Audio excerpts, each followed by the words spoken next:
Item 7º. Sobre o enfrentamento direto e indireto, a regra ordinária para o uso do exército é que o mando do exército receba ordens das autoridades civis e depois reúne e concentra as tropas, aquartelando-as juntas. Nada é mais difícil que a luta armada. Lutar com outros cara a cara para conseguir vantagens é o mais árduo do mundo. A dificuldade da luta armada é fazer próximas as distâncias e converter os problemas em vantagens. Enquanto das aparência de estar muito longe, começa teu caminho e chegas antes que o inimigo. Portanto, fazes que sua rota seja larga, atraindo-o com a esperança de ganhar. Quando empreendes a marcha depois que os outros e chegas antes que eles. Conheces a estratégia de fazer que as distâncias sejam próximas. Sirva-te de uma unidade especial para enganar ao inimigo atraindo-o a uma falsa persecução, fazendo-o crer que o grosso de tuas forças está muito longe. Então, lanças uma força de ataque surpresa que chega antes, ainda que tenhas começado o caminho depois. Por conseguinte, a luta armada pode ser proveitosa e pode ser perigosa. Para o especialista é proveitosa, para o inexperiente, perigosa. Mobilizar todo o exército para o combate para obter alguma vantagem tomaria muito tempo, porém combater por uma vantagem com um exército incompleto teria como resultado uma falta de recursos. Se te mobilizas rapidamente e sem parar dia e noite, recorrendo o duplo da distância habitual, e se lutas por obter alguma vantagem a milhares de quilômetros, teus chefes militares serão feitos prisioneiros. Os soldados que sejam fortes chegarão ali primeiro, os mais cansados chegarão depois. Como regra geral, só o conseguirá um de cada 10. Quando a rota é larga, as tropas se cansam, se gastaram sua força na mobilização. Chegam esgotadas enquanto que seus adversários estão frescos. Assim, pois, é seguro que serão atacadas. Combater por uma vantagem a 50 quilômetros de distância frustrará os planos do mando, e, como regra geral, só a metade dos soldados o farão. Se combates para obter uma vantagem a 30 quilômetros de distância, só 2 de cada 3 soldados os recorrerão. Assim, pois, um exército perece se não está equipado, se não tem provisões ou se não tem dinheiro. Estas 3 coisas são necessárias. Não podes combater para ganhar com um exército não equipado, ou sem provisões, o que o dinheiro facilita. Portanto, se ignoras os planos de teus rivais, não podes fazer alianças precisas. A menos que conheças as montanhas e os bosques, os desfiladeiros e os passos. E a condição dos pântanos, não podes manobrar com uma força armada. A menos que utilizes guias locais, não podes aproveitar-te das vantagens do terreno. Só quando conheces cada detalhe da condição do terreno podes manobrar e guerrear. Por conseguinte, uma força militar se usa segundo a estratégia prevista, se mobiliza mediante a esperança de recompensa, e se adapta mediante a divisão e a combinação. Uma força militar se estabelece mediante a estratégia no sentido de que distraias ao inimigo para que não possa conhecer qual é tua situação real e não possa impor sua supremacia. Se mobiliza mediante a esperança de recompensa, no sentido de que entra em ação quando vê a possibilidade de obter uma vantagem. Dividir e tornar a fazer combinações de tropas se fazes para confundir ao adversário e observar como reage frente a ti, desta maneira podes adaptar-te para obter a vitória. Por isto, quando uma força militar se move com rapidez é como o vento, quando vai lentamente como o bosque, é voraz como o fogo e imóvel como as montanhas. É rápida como o vento no sentido que chega sem avisar e desaparece como o relâmpago. É como um bosque porque tem uma ordem. É voraz como o fogo que devasta uma planície sem deixar para trás sequer um ramo de erva. É imóvel como uma montanha quando se aquartela. É tão difícil de conhecer como a escuridão, seu movimento é como um trovão que retumba. Para ocupar um lugar, divide as tuas tropas. Para expandir teu território, divide benefícios. A regra geral das operações militares é desprover de alimentos ao inimigo tudo o que se possa. Em localidades onde as gentes não têm muito, É necessário dividir as tropas em grupos pequenos para que possam tomar em diversas partes o que necessitam, já que só assim terão o suficiente. Quanto a dividir o saque, significa que é necessário reparti-lo entre as tropas para guardar o que foi conquistado, não deixando que o inimigo o recupere. Age depois de ter feito estimativas. Ganha o que conhece primeiro à medida do que está longe e o que está próximo. Esta é a regra geral da luta armada. O primeiro que faz o movimento é o convidado, o último é o anfitrião. O convidado o tem difícil, o anfitrião o tem fácil. Perto e longe significam um deslocamento. O cansaço, a fome e frio surgem do deslocamento. Um antigo livro que trata de assuntos militares disse: as palavras não são escutadas, para isso se fazem os símbolos e os tambores. As bandeiras e os estandartes se fazem por causa da ausência de visibilidade. Símbolos, tambores, bandeiras e estandartes se utilizam para concentrar e unificar os ouvidos e os olhos dos soldados.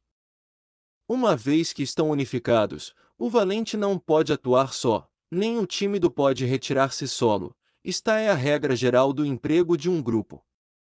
Unificar os ouvidos e os olhos dos soldados significa fazer que olhem e escutem em uníssono de maneira que não caiam na confusão e desordem.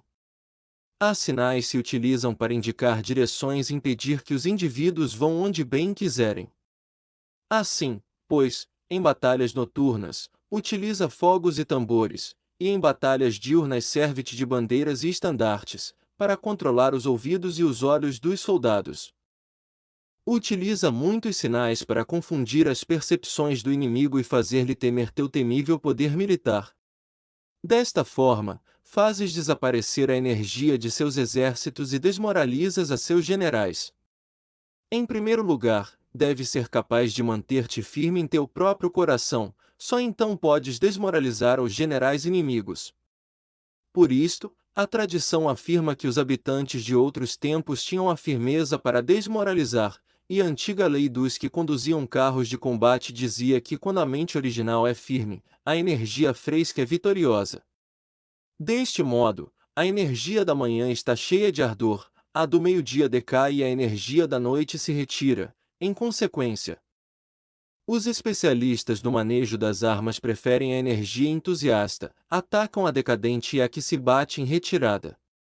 São eles os que dominam a energia. Qualquer débil no mundo se dispõe a combater em um minuto caso se sinta animado, porém quando se trata realmente de tomar as armas e de entrar em batalha, é possuído pela energia. Quando esta energia se desvanece, deter-se-á, estará assustado e se arrependerá de haver começado. Utilizar a ordem para enfrentar a desordem, utilizar a calma para enfrentar-se com os que se agitam, isto é dominar o coração. A menos que teu coração esteja totalmente aberto e tua mente em ordem, não podes esperar ser capaz de adaptar-te a responder sem limites. A manejar os acontecimentos de maneira infalível, a enfrentar dificuldades graves e inesperadas sem te perturbar, dirigindo cada coisa sem confusão. Dominar a força é esperar os que vêm de longe, aguardar com toda a comodidade os que se tenham fatigado, e com o estômago saciado os famintos. Isto é o que se quer dizer quando se fala em atrair a outros até onde estás, ao tempo que evitas ser induzido a ir até onde eles estejam. Evitar a confrontação contra formações de combate bem ordenadas e não atacar grandes batalhões constitui o domínio da adaptação. Portanto, a regra geral das operações militares é não enfrentar uma grande montanha nem se opor ao inimigo de costas a esta. Isto significa que se os adversários estão em um terreno elevado, não deves atacá-los costa acima, e que quando efetuam uma carga costa abaixo, não deves fazer-lhes frente. Não persigas os inimigos quando fingem uma retirada, nem ataques tropas experientes. Se os adversários fogem de repente antes de esgotar sua energia, seguramente há emboscadas esperando para atacar tuas tropas. Neste caso, deves reter a teus oficiais para que não se lancem em sua perseguição. Não consumas a comida de seus soldados. Se o inimigo abandona de repente suas provisões, estas devem ser provadas antes de ser comidas, porque podem estar envenenadas. Não detenhas nenhum exército que esteja em caminho a seu país. Sob estas circunstâncias, um adversário lutará até a morte. Há que deixar-lhe uma saída a um exército cercado. Mostra-lhes uma maneira de salvar a vida para que não estejam dispostos a lutar até a morte, e assim poderás aproveitar para atacar-los. Não pressiones um inimigo desesperado. Um animal esgotado seguirá lutando, pois essa é a lei da natureza. Estas são as leis das operações militares. Item 8º. Sobre as 9 mudanças, no geral, as operações militares estão sob ordens do governante civil para dirigir ao exército. O general não deve erguer seu acampamento em terreno difícil. Deixa que se estabeleçam relações diplomáticas nas fronteiras.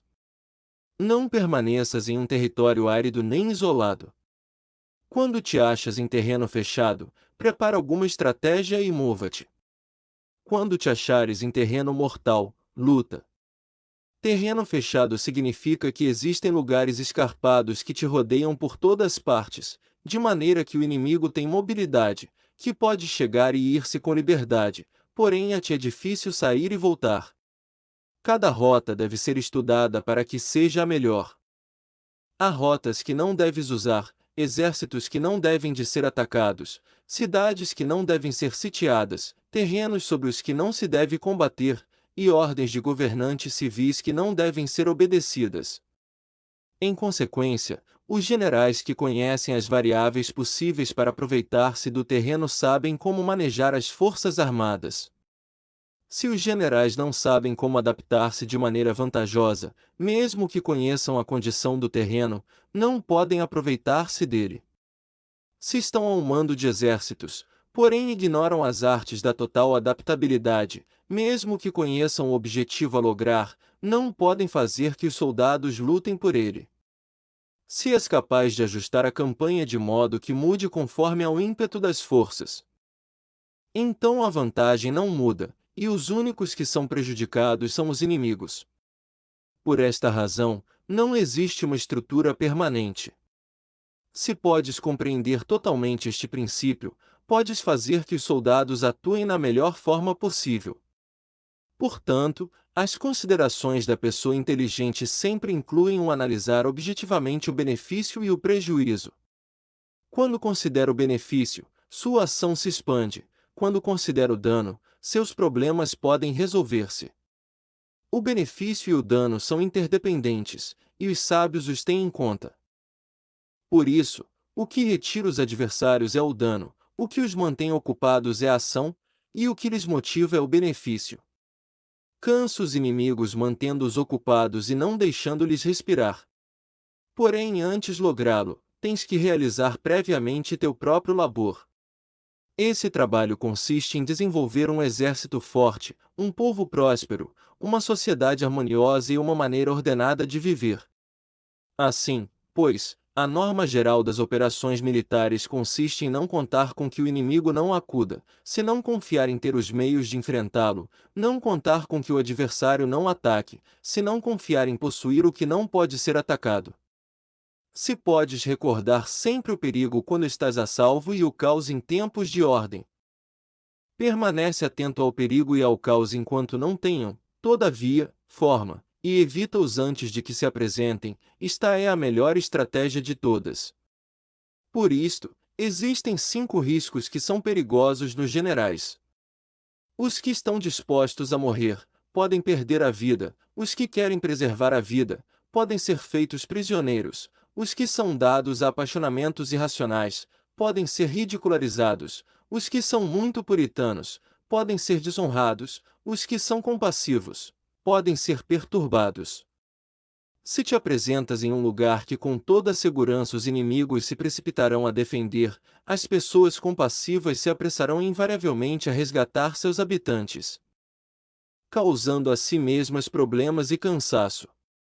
Estes são 5 riscos que constituem defeitos nos generais e que são desastrosos para as operações militares. Os bons generais são diferentes, comprometem-se até a morte, porém não se aferram à esperança de sobreviver, Atuam de acordo com os acontecimentos, em forma racional e realista, sem deixar-se levar por as emoções nem estar sujeitos a ficar confusos. Quando vem uma boa oportunidade, são como tigres, em caso contrário cerram suas portas. Sua ação e sua não ação são questões de estratégia, e não podem ser agradados nem aborrecidos.